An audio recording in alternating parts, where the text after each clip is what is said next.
like I'm ready to start. We'll just give it a couple more minutes. As everybody knows, Braedon was notoriously late, so we'll just give him a chance to get here. But, well, I tell you what, you look out and see so many faces that we've known for all these years. And I had an acquaintance that the other day said that the most beautiful day you'll have is today. He said the love that you'll feel from the people is something that you'll never, ever experience in your life. And I know from Robin to the family that today has just been absolutely gut-wrenching but beautiful at the same time, just having people here and helping celebrate Braedon's life. I'm Rick Gross, for those of you that didn't know me or haven't known me in the past. I was Braedon's, fortunately, got to be Braedon's dad. And we had, it says breathe, so I'm going to breathe. It's just amazing relationship as a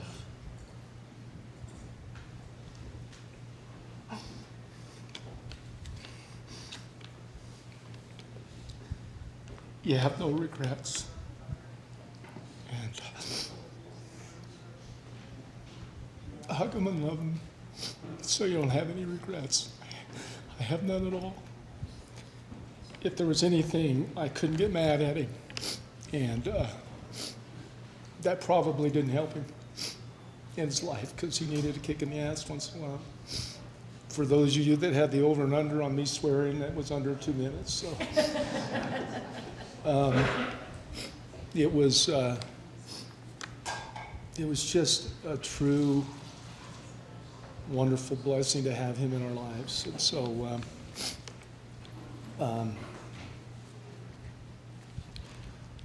learning to grieve is something new for me, and probably a lot of us don't know how to handle that, especially in a case where someone's lost a child. And there are several people in the attending right here that I know share that experience, and it's a club you just have. The price of it is just too much. It is just a high price to pay, but what you learn about grief is that, first of all, is that you have a community like you guys that won't let you down and will help bolster you. And that's the first thing. And the next thing is you find that you may not always be the best. Go ahead, you guys sit down. Nana, that's our Nana. And the best part of showing somebody grief is just a hug and telling them and calling them or texting them or whatever, saying, how are you today? And if you need to talk, I'm here to listen. And those of us that are grieving, sometimes we want to talk, sometimes we want to cry, sometimes we want to laugh. And just be there for all of that. And there's some people here that are really going to have a tough time after today. And I just want to make sure that all of you friends and family touch in on Robin, Braedon's mom, and Ashley, who was just like a saint to Braedon, and Peyton and Kyle. Julian, I'll figure it out.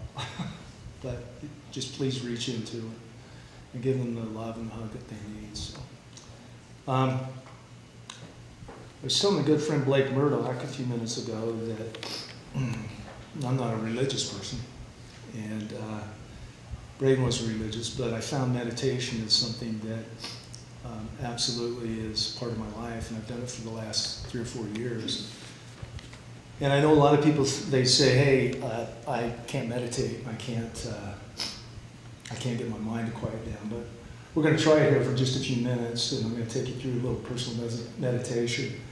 Just take a few minutes, and I think you're going to see a little magic, and I think you're going to see that Yeah, you can meditate. So if you don't mind, we're going to take about 3 big breaths and breathe in for about 4 counts and then breathe out. So let's just go ahead and take it in. Breathe out. Do it again. Should start to be feeling calmer. One more time. One of the things that I shared with Braedon in the meditations, and you can close your eyes, and if you don't feel comfortable closing your eyes, just kind of get a glaze or look at something and just kind of focus on it. But gratitude became a really big thing, and so I'm just going to share, if you want to close your eyes and just kind of visualize this with me as I talk, that this is part of a gratitude meditation that I think is important. So we'll start, and the first line is, to my breath, I'm grateful for every inhale and exhale. I'm alive and connected to the present. To the quiet moments, I'm grateful for the spaces between the noise where peace exists. To the sound of laughter, yours, of friends, child's, or strangers, life has and is full of joy. To the rainbow after the storm, thank you for being a reminder that a good cry can bring fresh perspective. To the ability to learn and grow, thank you each day. It's a chance to evolve and discover and rediscover who I am and what I'm capable of. To my resilience, thank you for allowing me to make it through every hard day that I've ever faced. To my sense of humor, laughter is medicine and it's healing to our souls. To the kindness of strangers, you folks. A smile, a held door, just small gestures of humanity. To the memory of loved ones. To fully be loved, and to be shaped by those memories and these connections, thank you. To the ability to start over, every single moment is a fresh chance, knowing that every path or person may not be for me. To the stars, thank you for reminding me how small all my worries are. I shared that with him actually the day before he passed. Gratitude is just huge. And he was grateful for everything that everyone helped him do. So. All right, still says breathe, so I'm going to try that. We'll get on with the service. And the way we're going to go is, okay, we're going to have my wonderful wife of 30 years read the obituary, Julie. And then a good friend, Corey Larson, if you didn't get a chance, don't clean it, oh, there they are, wrote an amazing tribute that will touch your heart. I mean, it'll crush you, but she'll do it well. And then Heather Mertz, his significant other, who was with him his last day, will have some good words about their relationship and the love that they felt for one another. And then Peyton will speak. Peyton's the younger brother, our baby. And then Kyle, his other brother, will speak and also play the piano. And then his rock, Ashley.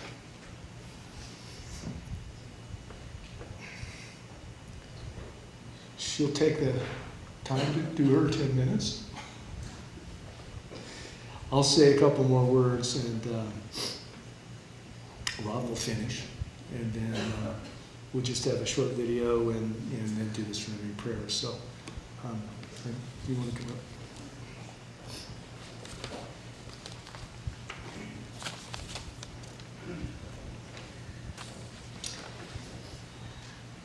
Years ago, I went on a date and I fell madly in love with a smile and the most mischievous look in his eyes.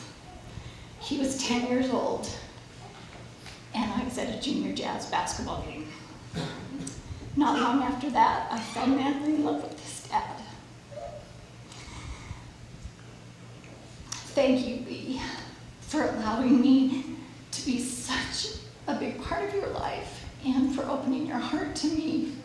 I love you. Braedon Gross passed away on July 18th, 2026. Braedon had a heart as big as the sky and lit up any room he walked into. He spread kindness to everyone, not just those he knew, and always provided a shoulder to anyone in need. We are so proud to have watched him grow into the generous, successful man and loving father he was. We will forever miss his infectious laughter and mischievous smile. Braedon was born August 2nd, 1985 in Salt Lake City and grew up in Bountiful and Park City. He graduated from Sacramento State with a bachelor's degree in business. His rise to vice president at Goldman Sachs with a CFP designation is a testament to his commitment and work ethic. Braedon was a beloved teammate who earned the respect and admiration of his colleagues. Nothing was more important to Braedon than his children, Grayson and Alta. They were the center of his world. He was a proud and devoted father whose life's work was ensuring his children were happy and secure. They will love and miss him every day. Braedon's athleticism was legendary among his family and friends, and his feats are still talked about with awe and laughter. He excelled at anything he tried, from wakeboarding and snowboarding to basketball and baseball, and he was an accomplished weightlifter. His natural athleticism, competitive spirit, and determination earned him respect and admiration from everyone who knew him. But perhaps the most endearing were his kid-at-heart spirit. If he took Grayson and Alto to a trampoline park, he was right there with them, doing flips and defying gravity. Braedon was fiercely loved by his mother, Robin Gross, and his father and stepmother, Rick and Julie Gross. In addition to his children and parents, Braedon leaves behind his best friend and sister, Ashley Christensen, brothers Kyle Weddington, Tiffany, Peyton Gross, and Sarah, his niece, Emma Christensen, his dear love, Heather Mertz, and numerous aunts, uncles, cousins, friends, and colleagues. Rest well, our beloved boy, until we meet once more.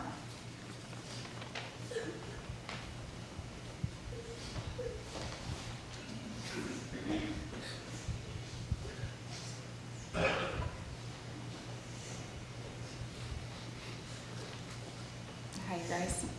I'm Corey, good friend of Ashley's and Braedon's, so honored to be able to share what I wrote. Again, I just told Ashley that Braedon's the one that made it easy for me to be able to write it. We called him Hollywood because he stood out amongst others. He shined, invited, and inspired. Plus, he's pretty. If you knew B, you knew why we called him Hollywood. If you didn't, it probably takes some explaining.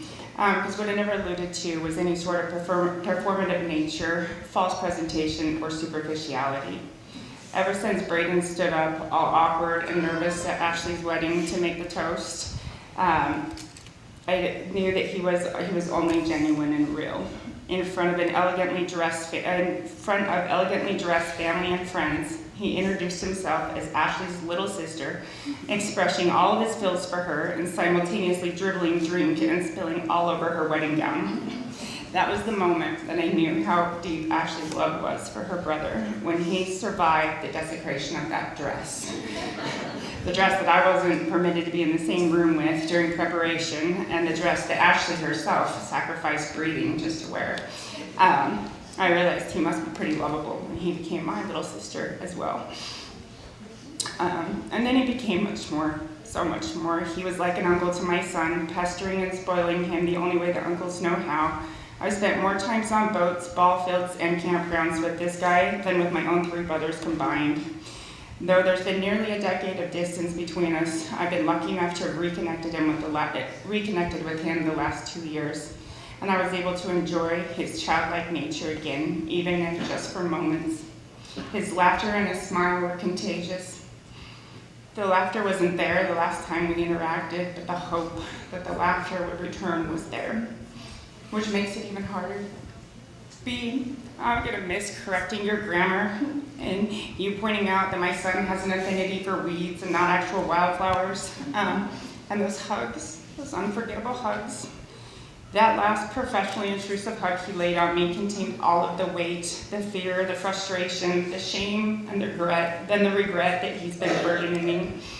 What I wouldn't give for just one more hug, and I'd hold him for as long as I could, carrying as much as I can, just to see if it was enough. But I know that's not a thing. I've watched his family offering the same thing every step of the way, and if all it took was love, we wouldn't be here. He was loved, and he loved so big. My thoughts are with Ashley and her family, and I'm grateful for the sound of their togetherness while their worlds shatter and shift and settle into a never quite normal again. But even with that, it doesn't mean that there's not hope. Healing and connection can result from this tragedy. We would want that for his kids. I love you guys.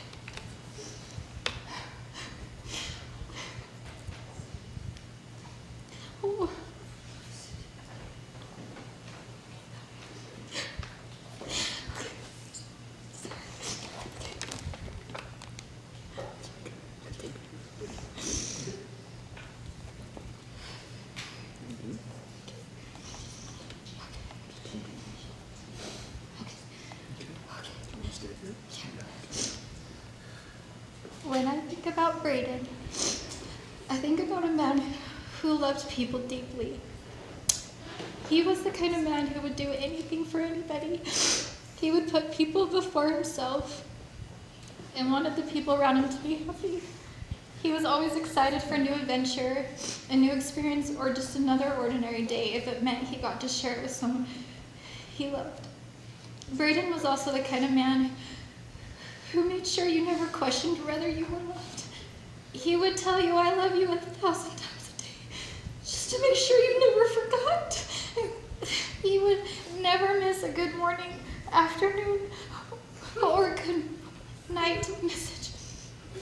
He was an incredible father. Being a dad was such an important part of who he was. His beautiful babies were everything to him. Braedon and I had something that was difficult to explain to other people. We called it our sacred contract. Whether we were together or miles apart, somehow we always knew how the other was feeling. It was this unspoken language between us that simply said, "I got you, I see you. And I did see him. I saw his beautiful heart, his tenderness. I saw the man who wanted so badly to love and be loved. I saw a man who not only you fell in love with him, but makes you fall in love with the person you become because of him. He was the kind of man who pushed and inspired you to be your best self. The kind of man who would carry you down the steps if he could no longer walk. And he would always hold my hand until the last minute of the last hour. Braedon was the type of man who would chase after my car just to get one more kiss.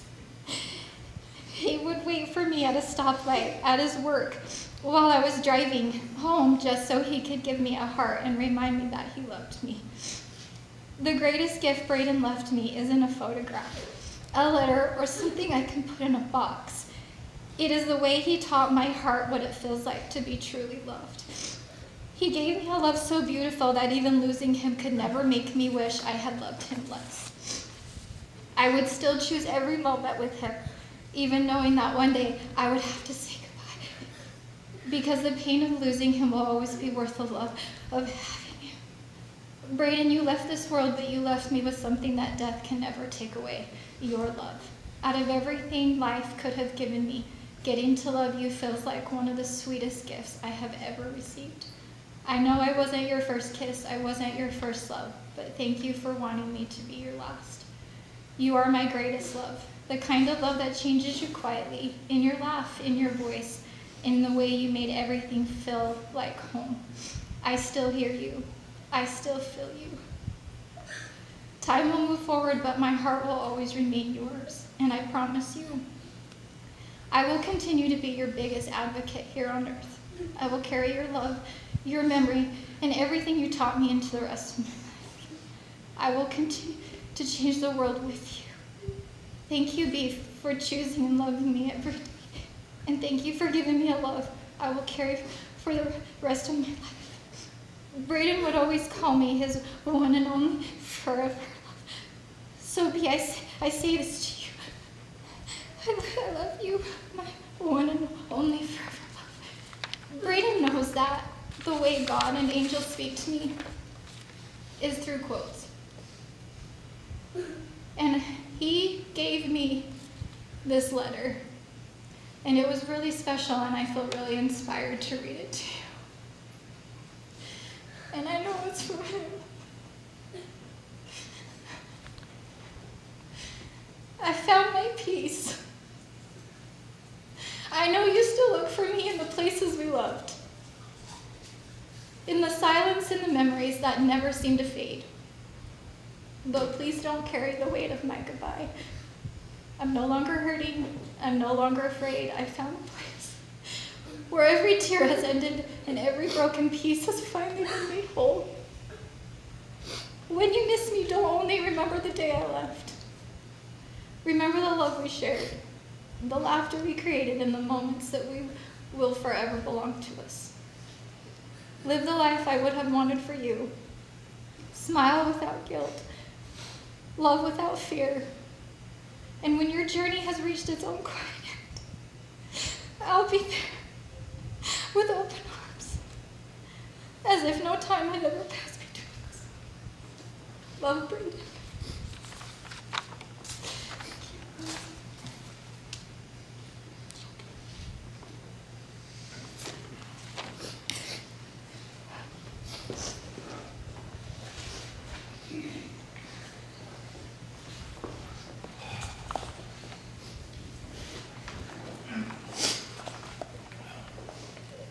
I wore Jordans to your funeral, black with a red stripe on the side.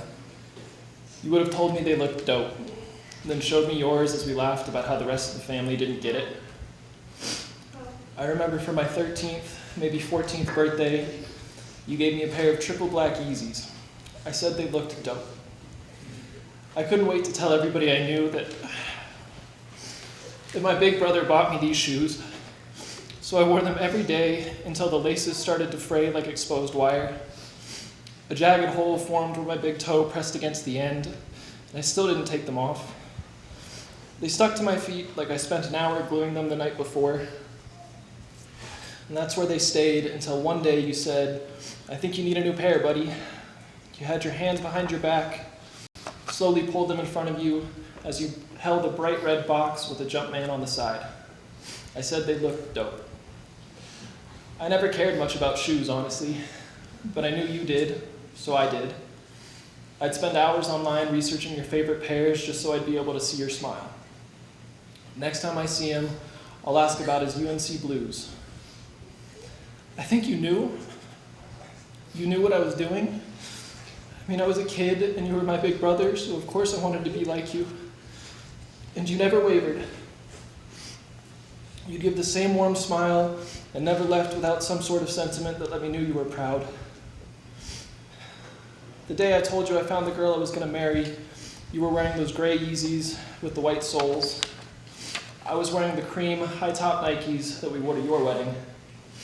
You hugged me outside in the deep cold of January and told me you were happy.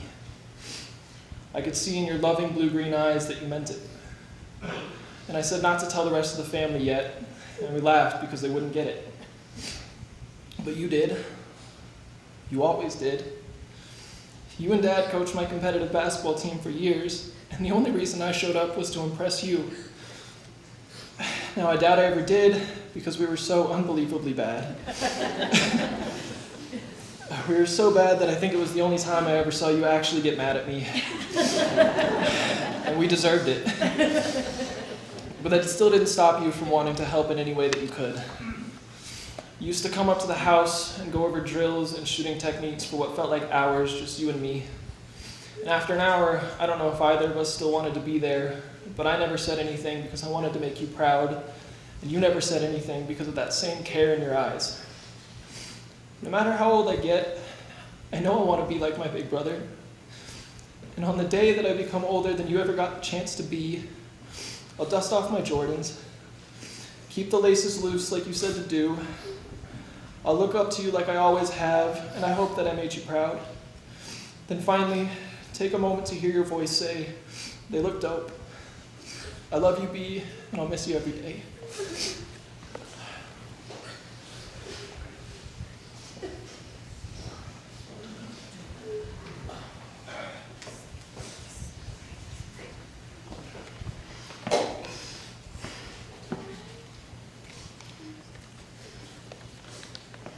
These are going to be tough to follow.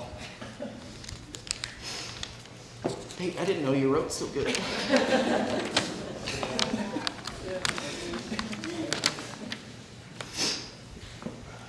For those of you who don't know me, I'm Kyle Weddington, Braedon's stepbrother.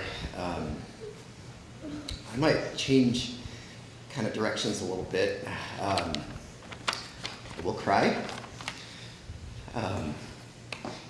But Braedon and I kind of had a bit of a complicated relationship. He was my brother. Yes, he was my stepbrother, but I call him my brother. I've known B since I was about 9, I think. It's somewhere around there. But since I was a baby, my mom and I lived alone together.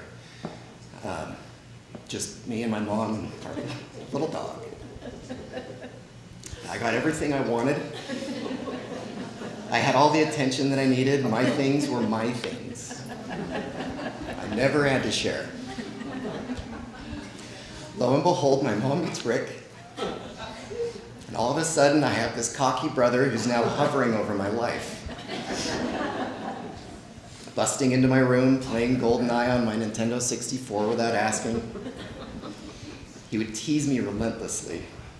I couldn't even go to the bathroom by myself without having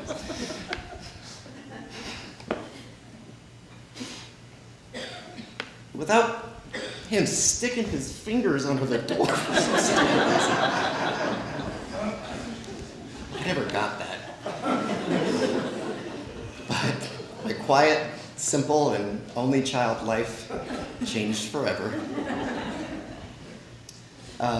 Over the last 30 years, my brother and I weren't as close as I would have liked. I kept my distance for a lot of reasons, but looking back, I wish I would have made more of an effort to try to be a bigger part of his life than it already was. He frustrated me, he made me angry, and as a young kid, I never felt like I could be as cool as him. But with that aside, what I actually really feel impressed to talk about today was the first moment that Braedon and I really clicked. I don't know if you're going to remember this. But the time when we finally became brothers and we could actually stand to be around each other. It happened on a road trip, and I don't remember where. It was Lake Powell, maybe San Diego, I have no idea. I'm going to botch this.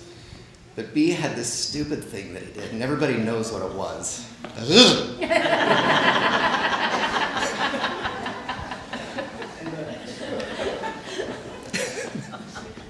We're sitting in the back of Rick's car. The drive was long and we were bored. I would keep my distance because I didn't want him encroaching in my space. But as I was looking forward, B was just sitting there, staring at me. I'd look at him side-eyed and pretend to ignore him, and he'd just continue to stare. So I turned my head, I quickly turned away. We did this until both of us would laugh. And he'd turn his head and go, and look away. It's so stupid. But we did that pretty much the entire drive to wherever we were going, and I'm sure it annoyed the hell out of my mom and Rick. But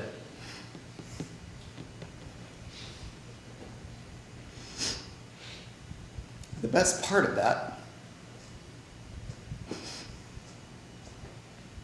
is that I remember my mom and Rick looking back and seeing us laugh. And they both looked back, and they both had smiles on their face. But that's a moment I'll never forget. The look of happiness and relief on their face through all the trials and struggles. That was the moment when we finally became a family, at least for me. From that point on, when it was just me and Braedon, he was himself with me. He was kind, funny, competitive, daring, sweet, and he was a lovable person that I can remember him being. Now, one of those things that really drove me nuts about my brother, I'm sorry to talk bad about you, Steve. It's all in with love. But I couldn't stand his taste in music. I was not cultured in hip hop. I wasn't cultured in rap. He'd drive me to school at 6 a.m. blasting Ludacris, and I couldn't touch the stereo. Beastie Boys was on repeat for years. So much that it took everything I had not to rip the cords out of the wall.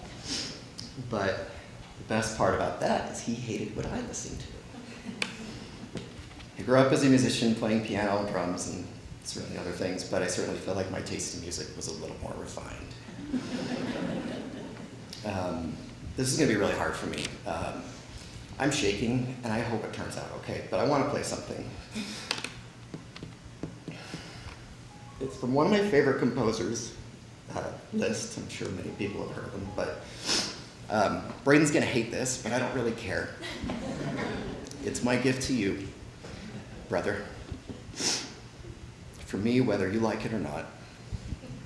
It's my solemn gift of respect and love that I have for you. I hope that you can appreciate it, and that it gives you a little bit of peace in the afterlife. If anything, I hope for all of you that listen, you can reflect on the life of my brother, how he lived, and that you can remember the good times and know that he's finally resting in peace. I love you, B.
When Braedon was born, his head was a little smushed. My parents looked at each other and were both thinking without speaking, that is the ugliest baby they had ever seen. After a week or two, his head straightened out and he became the most beautiful boy. Being his older sister came with a tremendous amount of jealousy and even more anxiety. He was good at everything he did.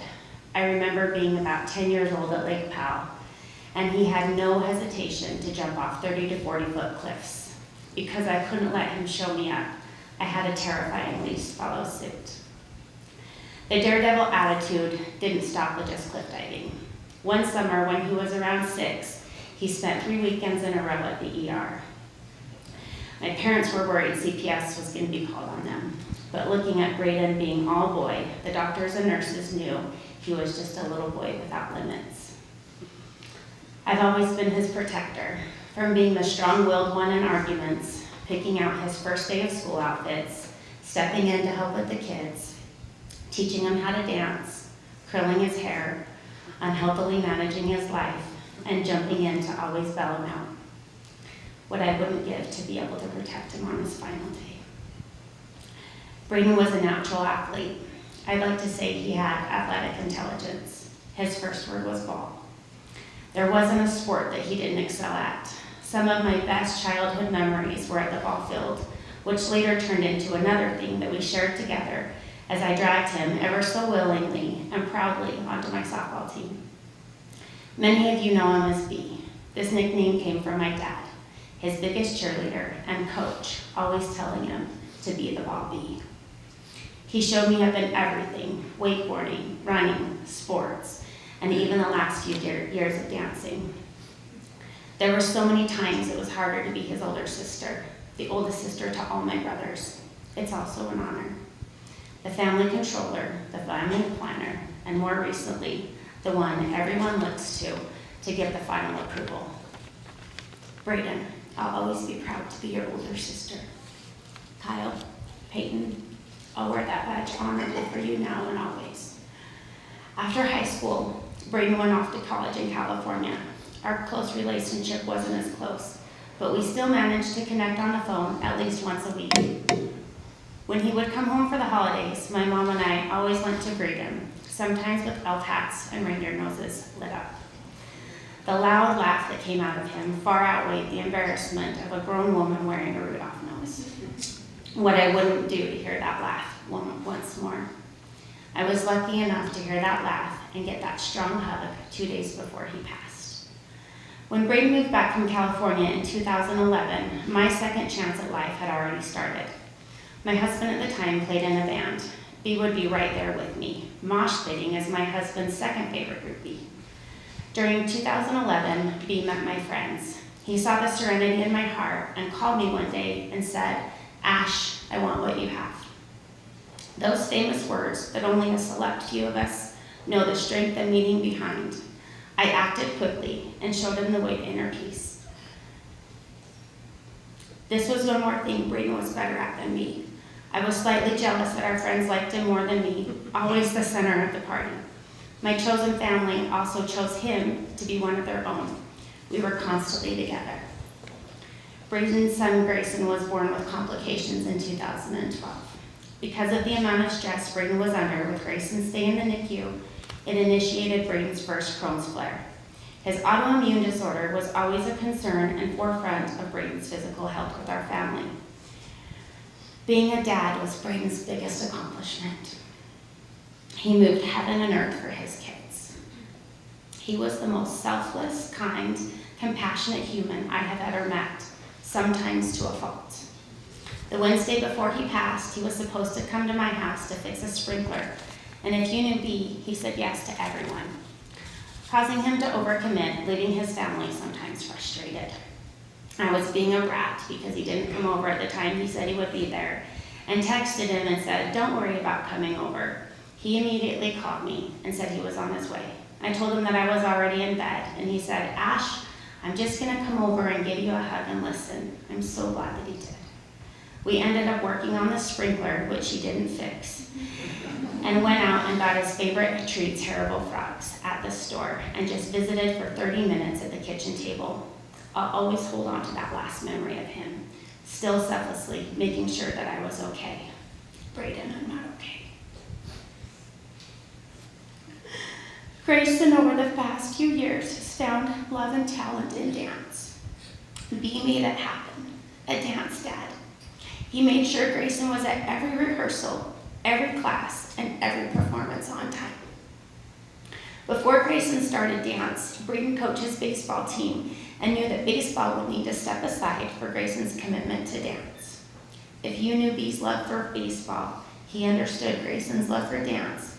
Selflessly wanting his son to be happy, he made it happen. Shortly after Grayson was born, the cutest little brown-eyed girl I ever laid my eyes on was born. Braedon and Alta had the best bond. He lit up when she was with him. She is truly a daddy's girl, and my heart shatters for her. Braedon moved out of his West Jordan house in 2024. That was the best summer of my life. Although it was squishy having 3 adults and 3 children in a 4-bedroom house, we made it work. The kids would get restless, and we were broke. We would drive to our favorite cold plunge spot and cool off in the 100-degree weather. We'd listen to music and let the kids be kids. I had an overgrown willow tree in the back that we made a fort out of. After the kids would go to sleep, we would sit, reflect on his struggles, laugh, cry, and get through the day until we had to do it the next day. The summer of 2024, our relationship went from strong to untouched until July 18, 2026. Not a day went by that we didn't text or talk, always making each other laugh. Him needing an ear or guidance with his current struggles, and we saw each other at least 3 times a week. If you know me and you're here, you already know the relationship that I had with my brother. I don't need to qualify it. If you only know Braedon, our friends here from Goldman, you may not. He was my best friend, my twin, even though we were 5 years apart, and the person I looked up to most in the entire world. To preface a 1,000-year-old poem written by someone whose name I can't pronounce that perfectly describes the way that I'm feeling. It's a fearful thing to love what death can touch. A fearful thing to love, to hope, to dream, to be, and oh, to lose. A thing for fools, a holy thing to love. For your life has lived in me. Your laugh once lifted me. Your word was a gift to me. To remember this brings painful joy. A human thing, love, a holy thing to love what death has touched. How lucky are we to have held Braedon's love.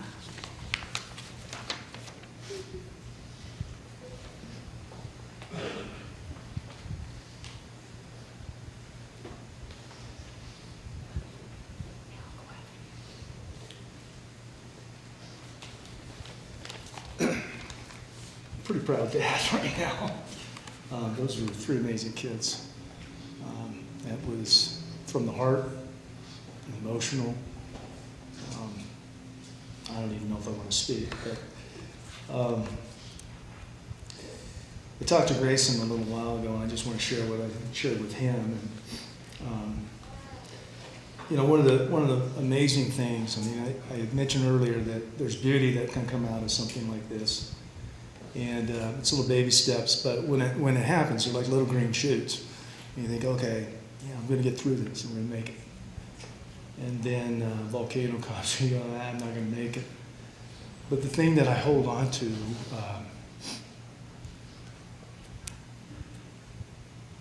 is my last conversation with Braedon and my last hug with Braedon. We had a little thing that I'm sure all parents do, but a little sign off to one another. And the one for me would be, we'd talk for a period of time and things would be difficult. And I'd say, you got this, you got this. You go, Pops, I got this. He called me Pops. And where he got that, I have no idea. But he would say, yeah, I got this. And then we tell one another how much we love each other. And so the day before he died, it looked like his life was really going to turn in a great direction. It had been a really struggle for the family. And he loved his kids and loves his kids so much. And I watched him really, really take it on the chin time and time again for the love of his kids. And he just enjoyed doing it because he knew that his kids needed him and wanted him, and he was there.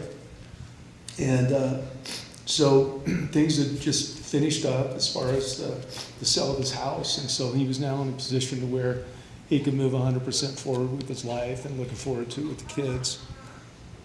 And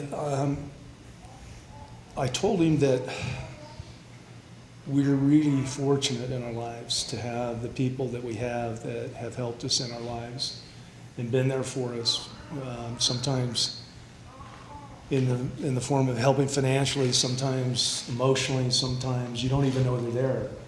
I actually mentioned Goldman Sachs, and a corporation like that, what they've done to step forward to try to help Braedon is, he's just off the charts, amazing. But what we talked about was the need to honor those that have honored you.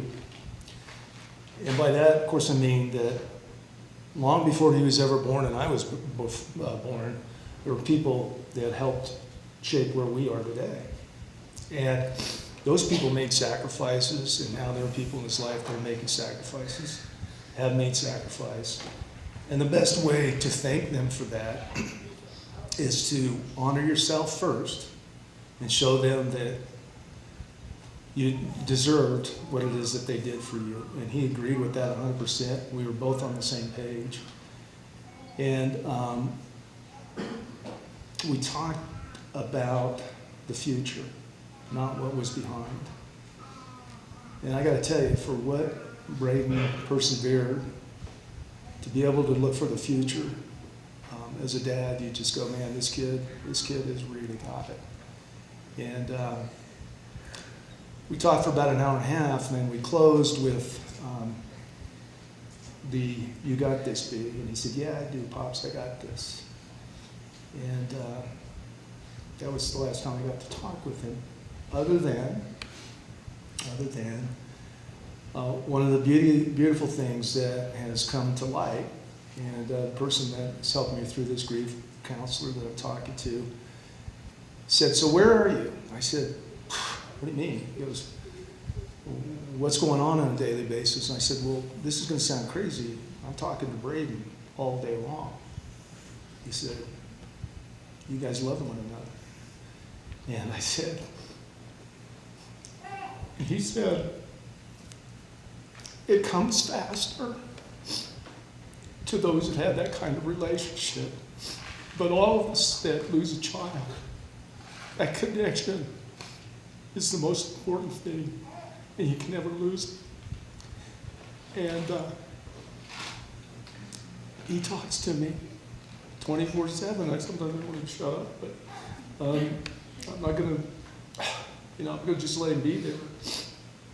And I told Grayson that, asked him how much he missed his dad, how much he loved. And I said to Grayson is that we clear our heads and we can listen to your dad anytime we want. He can be with us. And I can tell you right now, he's with us. And he's everywhere. And wherever his energy is, and it's in a good place, we'll all get there. And I'm 100% positive of that. The main thing is just be kind to one another. Try not to judge one another. Make peace with one another. Robin and I made peace with one another, and there are people who said that could never happen, right? And there we were. And we've sat in the same room and enjoyed each other. Well, I think we have. But it's a testament to that my life's better because I did make peace with Robin. And hopefully she feels the same. In a lot of ways, life's too short, but also it's way too long to hold the grudges. And if you're the one that causes grudges, fix it. If you're the one that wants to have those grudges taken away and have peace with it, fix it. But Braedon never had grudges, and that was the beautiful thing. I never heard him have a bad word to say about anybody. He loved everyone. And I'm just really proud to say that, you know, I got a chance to love him that same way. So there's more I could say, but I always say keep it short. So I'll start. I'll finish there. So, Robin. My speech is better. Do you want to use my speech? If you think my speech is better, you can do my speech. I mean, it's just, now you know why we're divorced.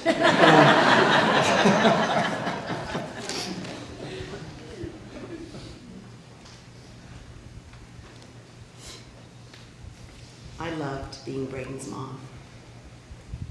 He had a light that lit me up from his littlest self throughout his life. Spending time with Braedon and his childhood friends was the highlight of my life. And we spend a lot of time together wherever they are. Can't see them. As an adult, my dearest and favorite memories were spending time with him and Ashley. As a mother, it was a beautiful thing to witness the two of them together, lighting each other up. And in turn, they lit up me. They had a beautiful love for each other, a deep connection. They laughed so hard together, sometimes with me, sometimes at me. In fact, for the last few years, every holiday, I get a gift certificate from one of our favorite restaurants, from the two of them, to go to dinner, just the three of us. And they would say, we're giving you your favorite thing, time with us. My dear Braedon, I will miss witnessing you as a friend, a brother. I will miss seeing the loving father that you were and the uncle that you were. I will miss your kindness, generosity, your eyes, your smile, and your infectious laughter. Mostly, I will miss your light and your love. Thank you for the past, for the last 41 years. Rest in peace, my beautiful boy.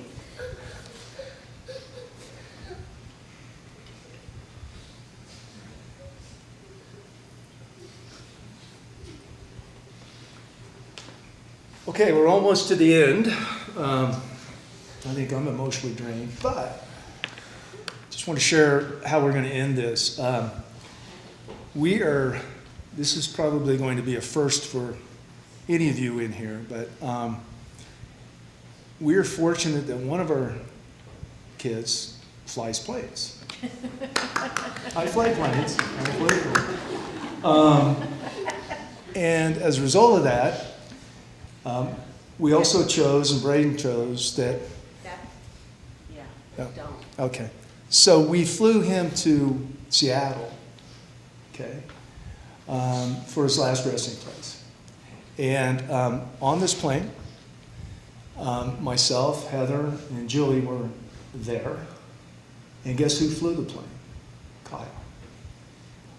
If you want to see an emotional tribute, we're going to turn it on in just a second. If you can, it'll be on this monitor. You might want to just kind of turn. I think it is. Is that right? Where's Shannon? Okay. So we'll go ahead, and if you just look this way, and what you're going to see is a little tribute to me, and then you're going to hear the captain of the plane, and it's touching. So let's go ahead.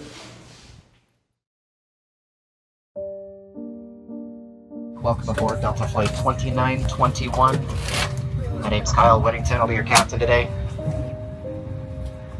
Gonna change gears for a minute here. If I could have your attention, just make a quick announcement that I never imagined that I would make.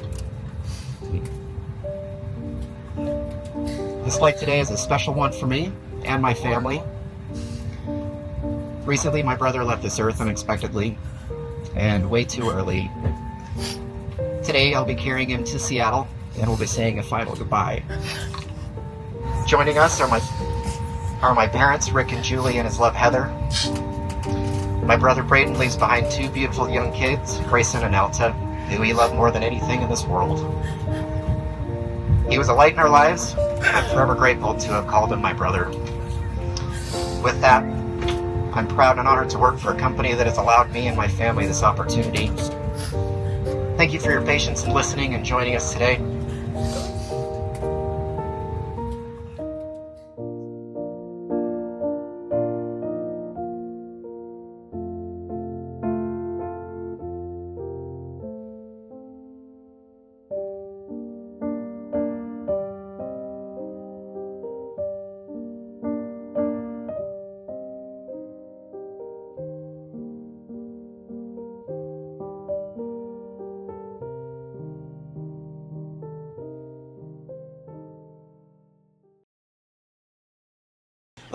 There are two things I want to remind you of, and we're going to close with the Serenity Prayer. There are folks in here that live every day by the Serenity Prayer. I want to make sure that we get it out there for everyone. One is, if you did not get a chance to sign a letter to the kids, there's pads. Please do that before you leave, because we're going to take all of those letters to the kids about Braedon and put it in a book. And so as they get older, they can read about this wonderful human being that we call their dad. So if you'll do that, that would be just terrific. The second thing is, everyone said, well, you know, this GoFundMe that's on the Stark's webpage, what's it about? You need to open it, and you can see what it's about, Becky. And that's my sister. And what it is that we're taking money and going to help. We're going to distribute money for kids that are in need in a situation of domestic types of things. We're going to help people who may be having a substance abuse issues. We're going to put it all to good use. The kids will be, as far as, they're not in need of a GoFundMe, so this is all going to go towards nonprofit type of stuff. So if you get a chance, go online, donate a few bucks, but we'd love that. And then just be sure and set up the letter to Braedon. So it'd be ideal. So we'll close with the Serenity Prayer. My gosh, I cannot tell you again how much it means to have you guys with us. And I can't ask you one more time, just make sure in the next little while there's some people in here that really want to hear from you, because tomorrow life starts and this ends. And it's like, where did everybody go? And we want to make sure that there's somebody checking in on these kids all the time, because, man, they are really, really struggling with their brother. So anyway, Ash, you want to do the Serenity Prayer? Yeah. Thank you guys very much. All right. This is going to be weird, but I need everybody to stand up and make a shape. Can I do it with you?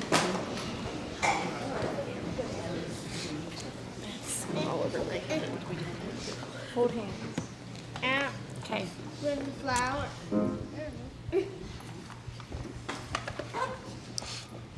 God, grant me the serenity to accept the things I cannot change, the courage to change the things I can, and the wisdom to know the difference. Amen. Thank you.